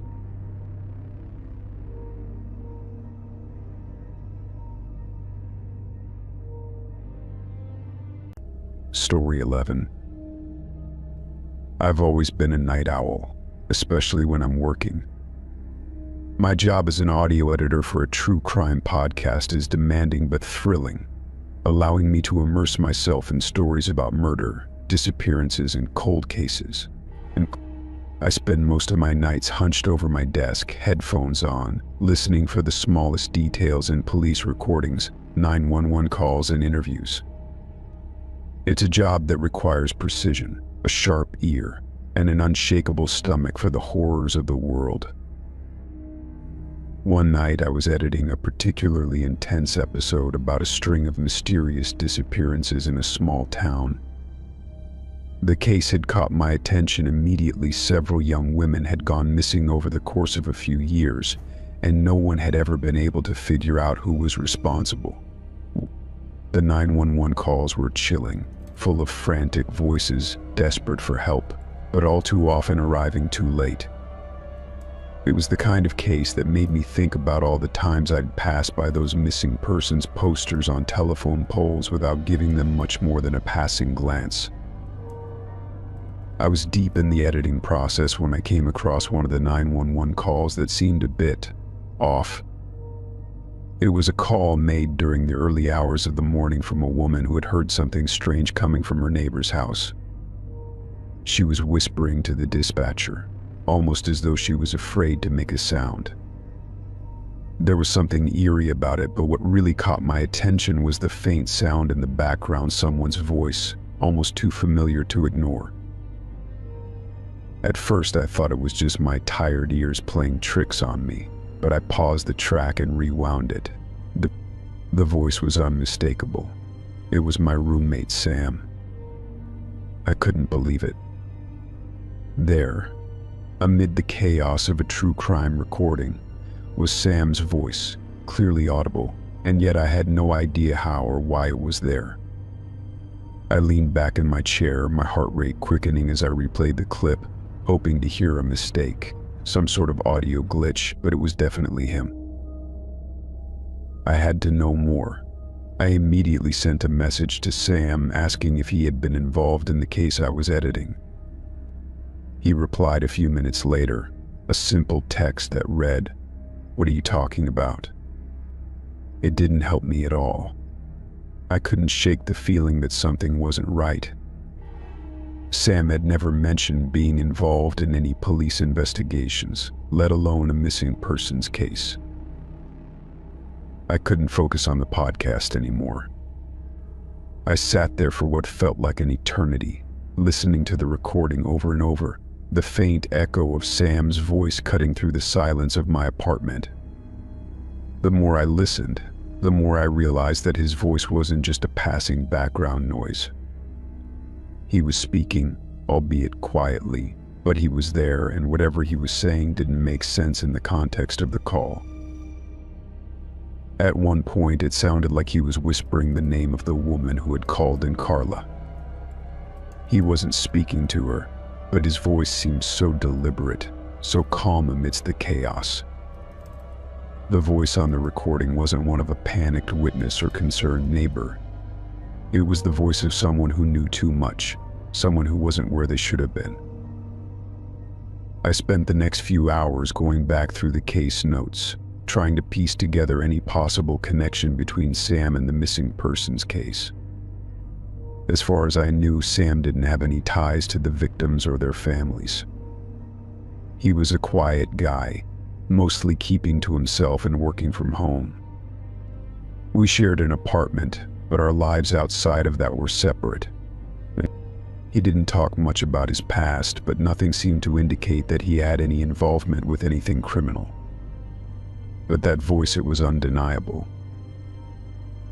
The next day, I decided to confront him. I had to know what was going on, and the thought that Sam might be connected to something as sinister as this case haunted me. I found him sitting on the couch, wearing his usual hoodie, eyes glued to the TV. It was a lazy Saturday morning, and he didn't seem bothered by anything, but I could feel the tension building between us. "Hey Sam," I started, trying to sound casual. "I was editing the podcast last night and I came across something strange." He looked at me, his eyes narrowing slightly, but he said nothing.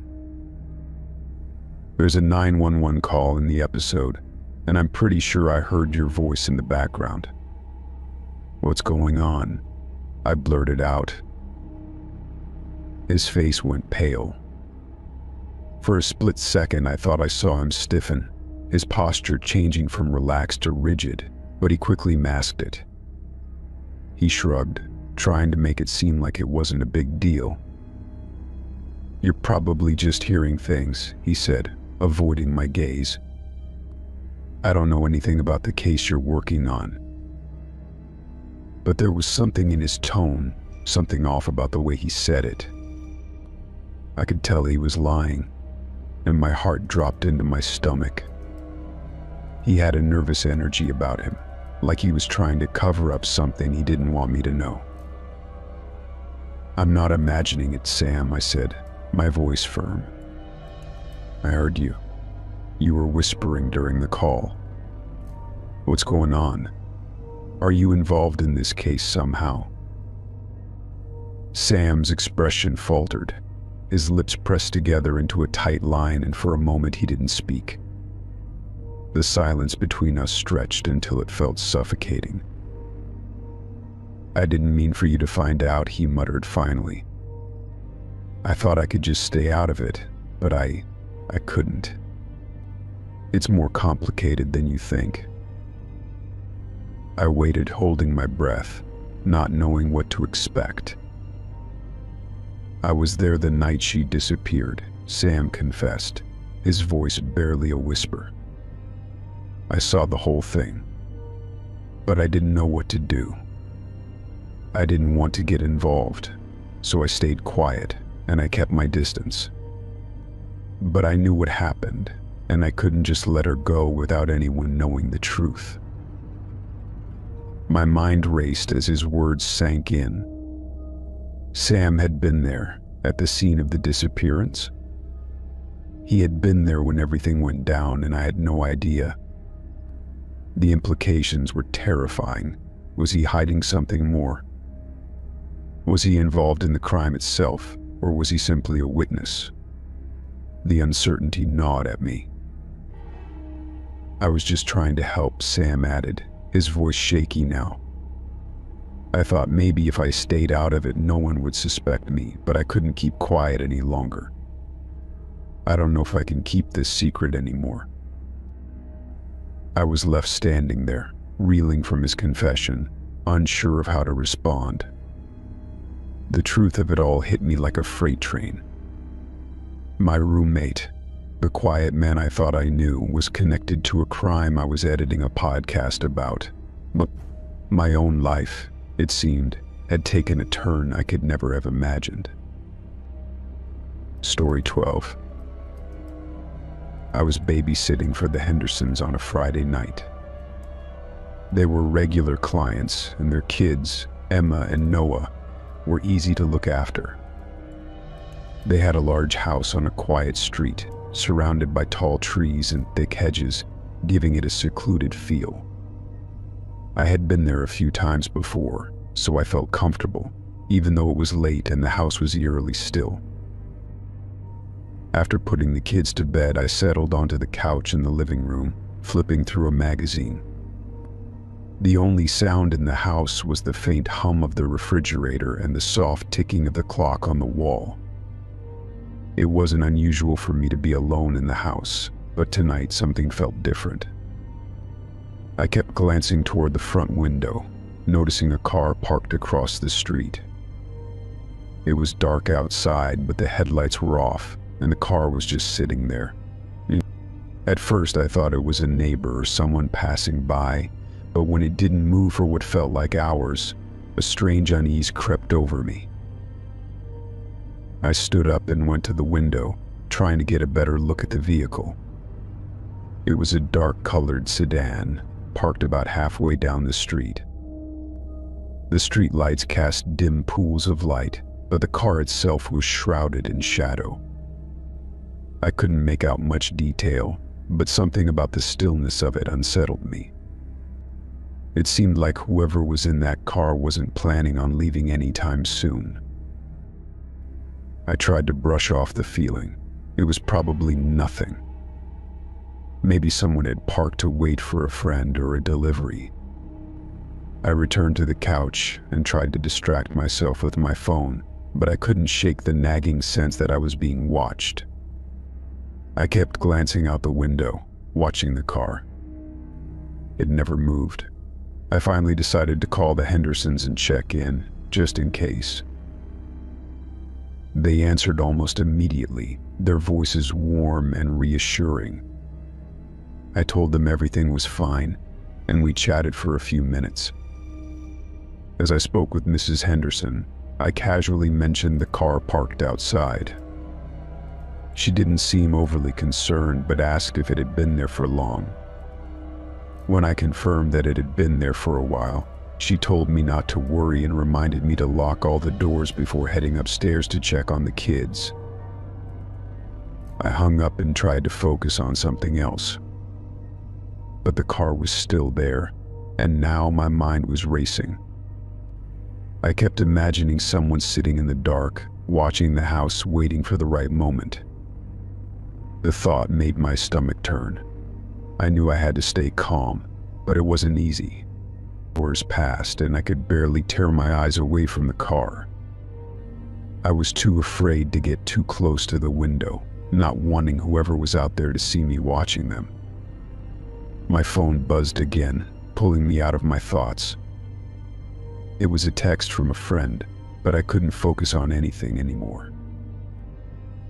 Just as I was about to turn off the lights and head upstairs to check on the kids, I noticed something strange. The car's engine started to rumble, and the headlights blinked on, cutting through the darkness. My heart skipped a beat. I watched as the car slowly pulled away from the curb, but instead of driving away, it moved forward a few feet and then stopped again, its engine idling. It was as if the driver was waiting for something or someone. I had no idea what to do. My first instinct was to call the police, but I didn't want to overreact. Maybe it was just someone having car trouble, or maybe they had just parked for a moment to make a phone call. But the longer I stared at the car, the more I felt like something wasn't right. The vehicle remained still for what felt like an eternity, its engine humming in the otherwise quiet night. Finally, after what felt like hours, the car moved again, this time pulling up to the curb directly in front of the house. My heart pounded in my chest. I held my breath, watching as the man inside the car did not make any attempt to drive away. I didn't dare move, not wanting to alert him to my presence. The streetlight cast an eerie glow over the vehicle, but it was still hard to make out any details. All I could see was the outline of a man sitting in the driver's seat, motionless. I took a deep breath, trying to steady my nerves. There was no way I could go upstairs with that car parked directly outside.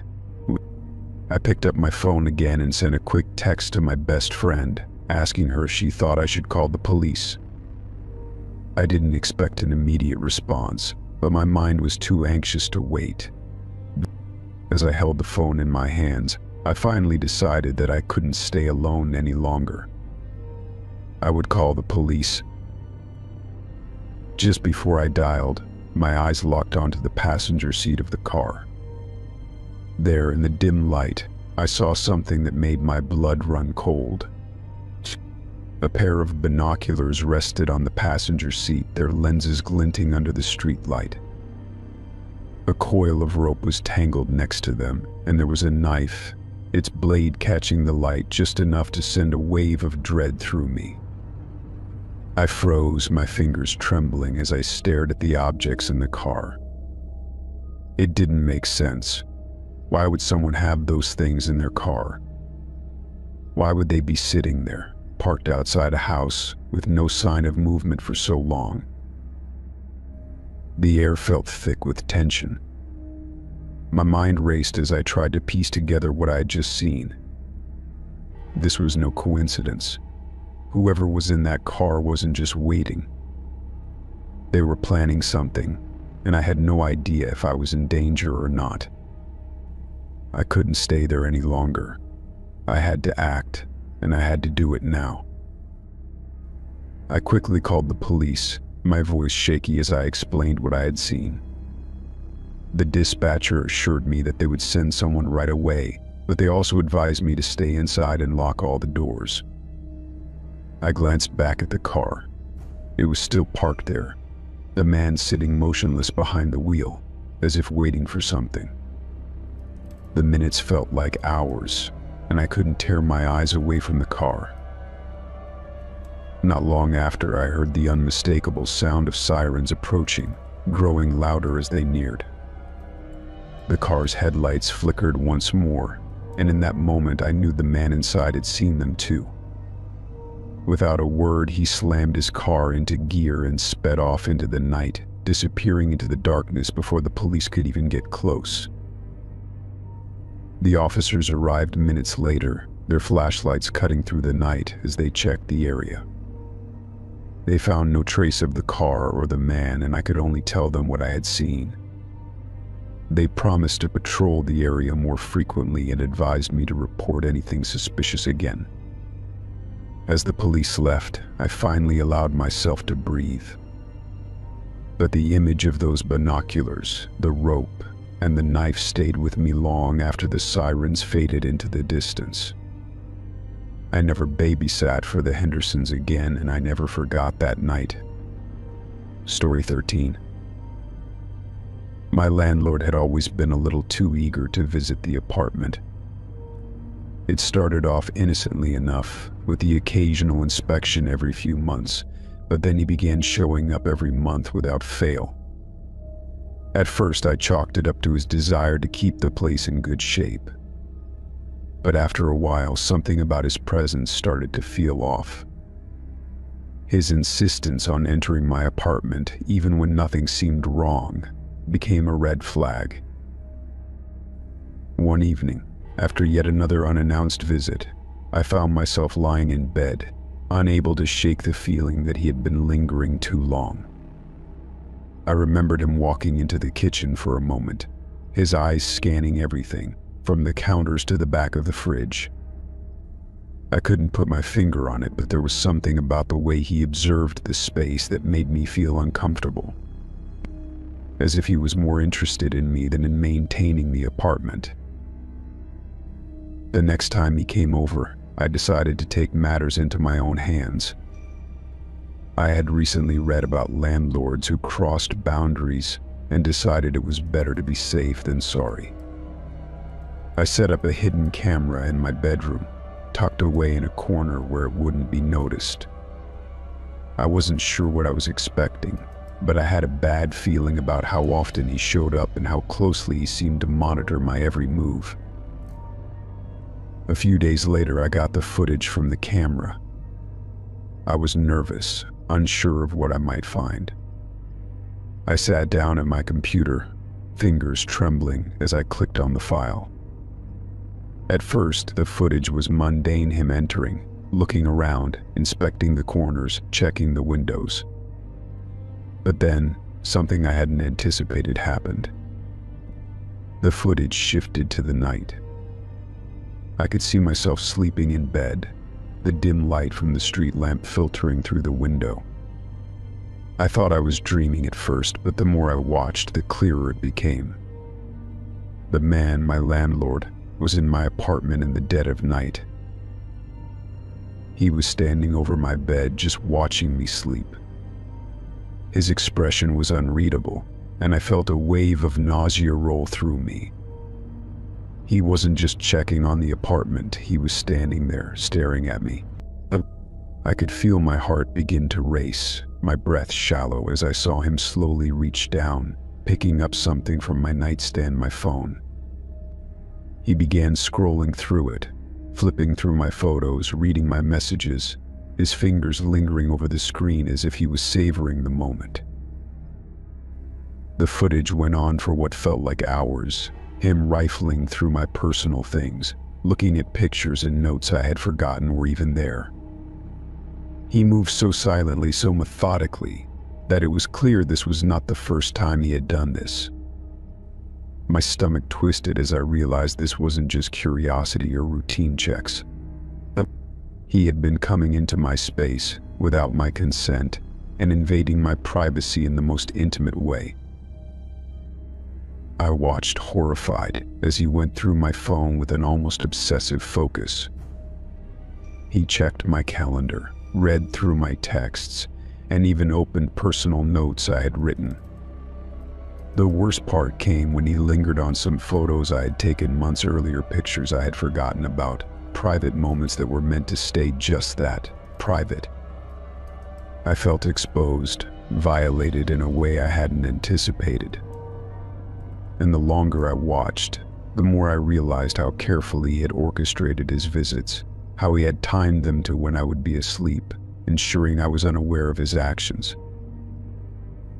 As the footage continued, I saw him place my phone back on the nightstand, quietly slipping out of the room and out of the apartment without a sound. He was so careful, so meticulous in his movements, it was as though he had done this countless times before.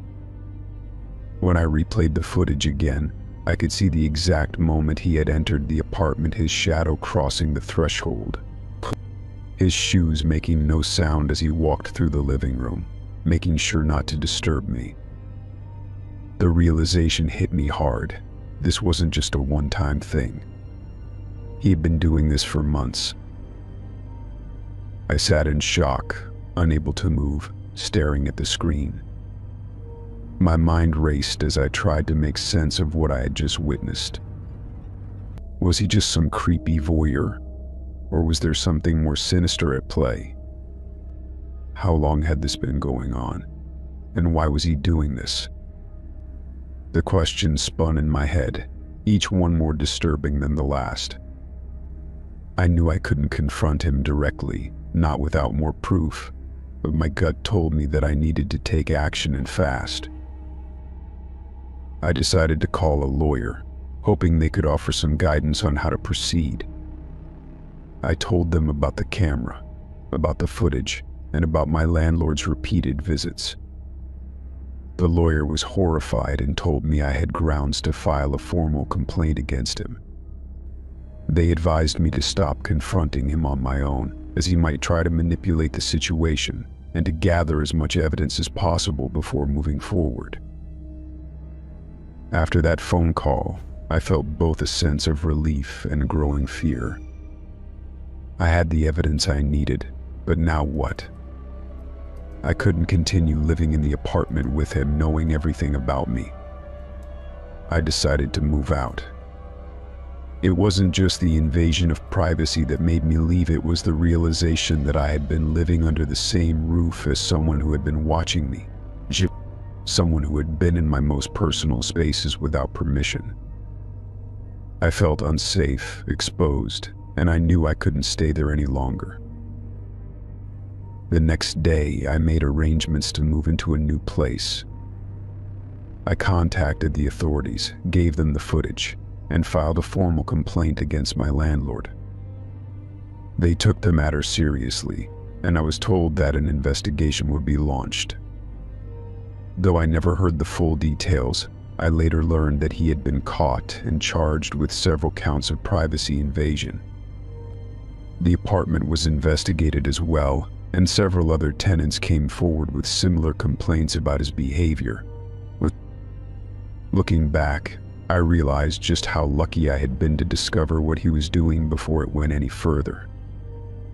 I had trusted him because he was the landlord, and I never imagined something so creepy could happen right under my nose. But now, as I moved into a safer new apartment, I couldn't shake the feeling of being watched.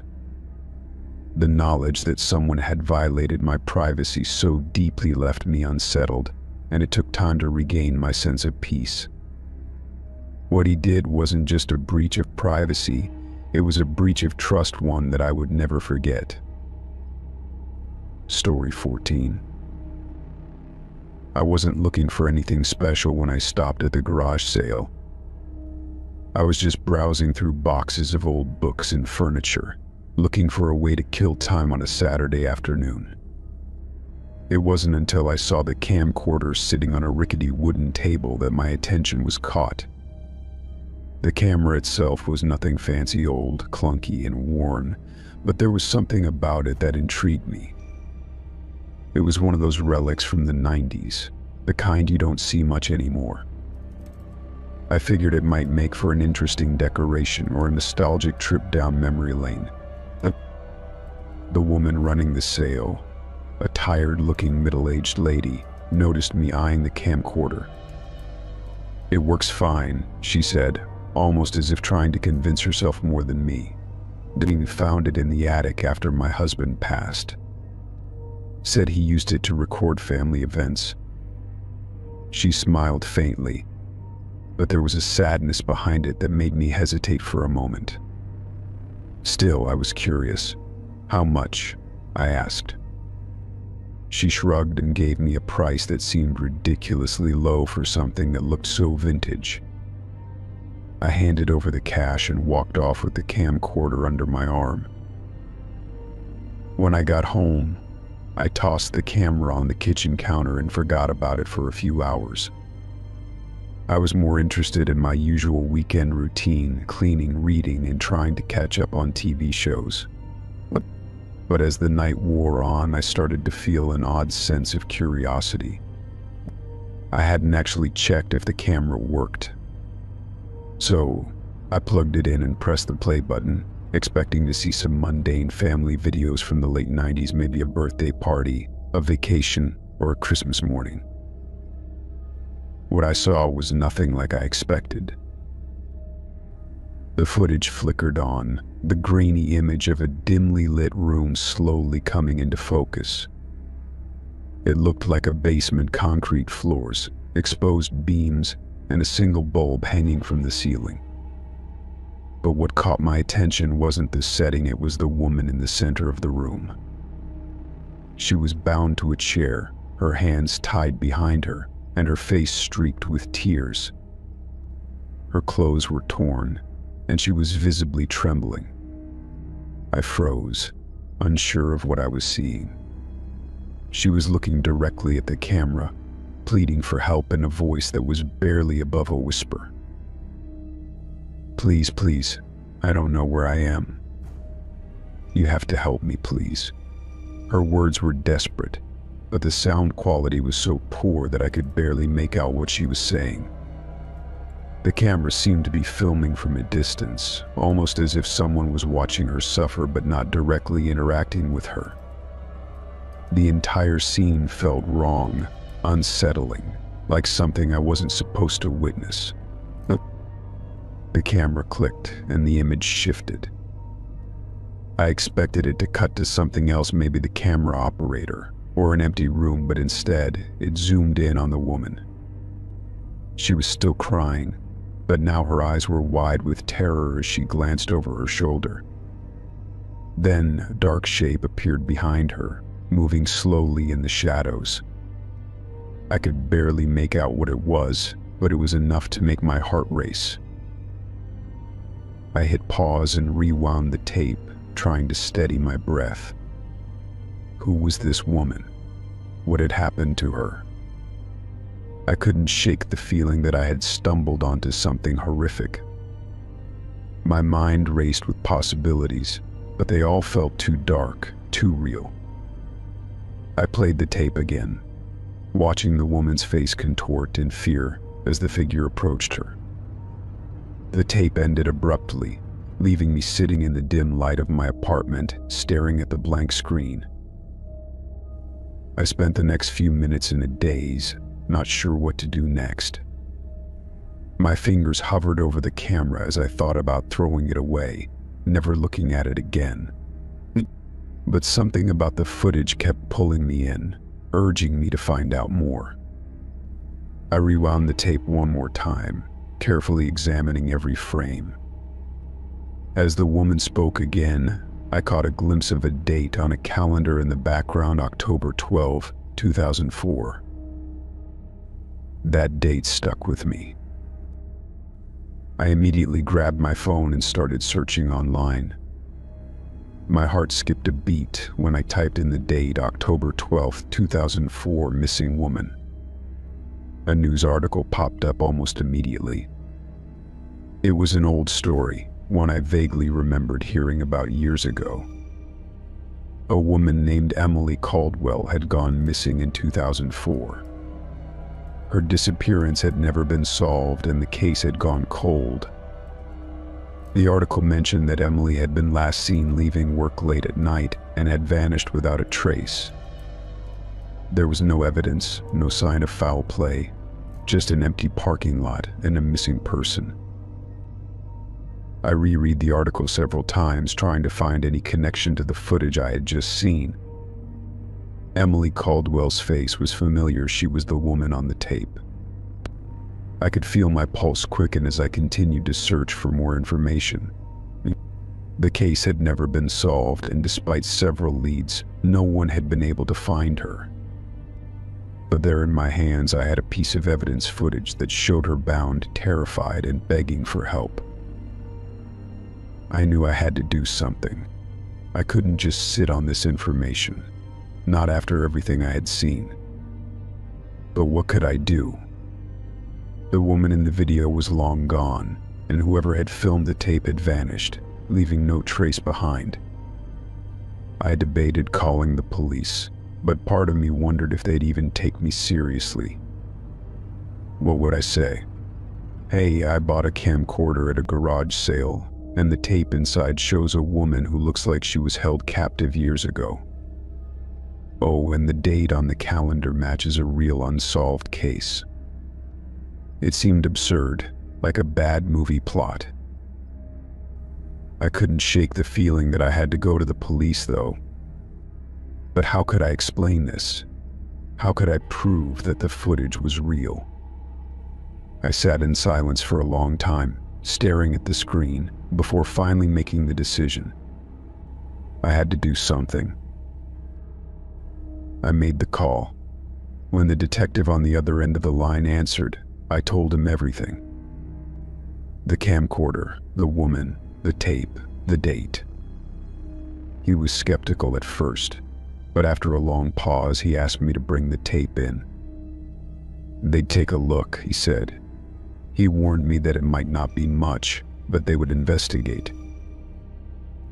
I didn't know what to expect when I handed over the tape, but I hoped beyond hope that it would lead to something, anything, that could finally answer the questions I had. Who had filmed this? Why had they left it in a garage sale? And most of all, where was Emily Caldwell? The detective promised they'd look into it. A few weeks later, they contacted me. The footage was real. The woman was indeed Emily Caldwell, and the case was no longer cold.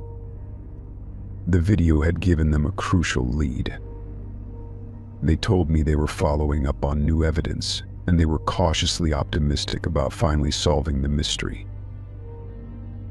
I never heard the full story, but I know this. The camcorder wasn't just an old piece of technology. It was a piece of history, a glimpse into something far darker than I could have ever imagined. And I could never forget the image of Emily's terrified face, begging for help, a haunting memory that would stay with me forever. Story 15. My brother went missing last year. One moment he was texting me about meeting for lunch, and the next nothing. His phone went dark, his apartment untouched, his car still parked outside. The police launched an investigation, but after a few months they called it cold and moved on. I never did. Every day I checked my messages, hoping for something, anything that might lead me to him. I followed every half-baked tip, spoke to people who barely knew him, chased rumors that went nowhere. Eventually, even my friends stopped asking how I was doing, and my parents stopped hoping. Then, 3 nights ago, I found a small box on my doorstep. There was no return address, no label, nothing to suggest where it came from. I opened it on the kitchen counter with trembling fingers. Inside was a cheap burner phone, still powered off, resting on a layer of cotton. I didn't know what to make of it at first. Maybe it was some sick joke, I thought. But when I powered it on, it lit up without needing to charge, and a single video file appeared on the screen. I hesitated for a long moment before tapping play, heart already pounding. The video was grainy and dark, clearly taken in low light. The frame shook a little before focusing on what looked like a bare concrete room. My stomach dropped. In the center, slumped forward in a chair, was my brother. His wrists were shackled to metal loops in the wall, and he didn't look up. I whispered his name out loud, as if somehow he'd hear me. He looked thinner, pale, his clothes torn and filthy. He moved slightly, weakly, like every gesture took effort. Then, just before the video ended, a voice whispered softly my name, spoken slowly and deliberately. The screen went black, and that was it. No instructions, no follow-up, just silence. I stood there frozen, the phone in my hand, unable to breathe. That whisper was low, gravelly, nothing like my brother's voice. It felt like something was behind me, even though I was alone. I didn't sleep that night. I watched the video over and over, looking for clues. There were no windows, only a single bare bulb casting long shadows. I noticed the faint sound of water dripping in the background and what might have been a train horn in the distance. I took notes, paused every frame, analyzed everything I could. I didn't tell the police. They'd written him off, and I didn't trust them not to dismiss the video as a fake. Instead, I started doing my own digging again, retracing every thread I'd followed the year before. I went through his emails, old receipts, texts, trying to remember if he'd ever mentioned anything suspicious. A few days before he vanished, he'd taken a trip 2 towns over. He told me it was for work, but when I checked his messages, there was no mention of a client or job. Just a vague note on his calendar, meet up, 3 p.m. I decided to go there myself. The town was small, the kind of place you'd miss if you blinked while driving through. I checked into a cheap motel and spent the next day wandering around, asking questions. Most people didn't remember him, but one woman who ran a gas station did. She said he'd asked about an abandoned building outside town, an old mill by the river.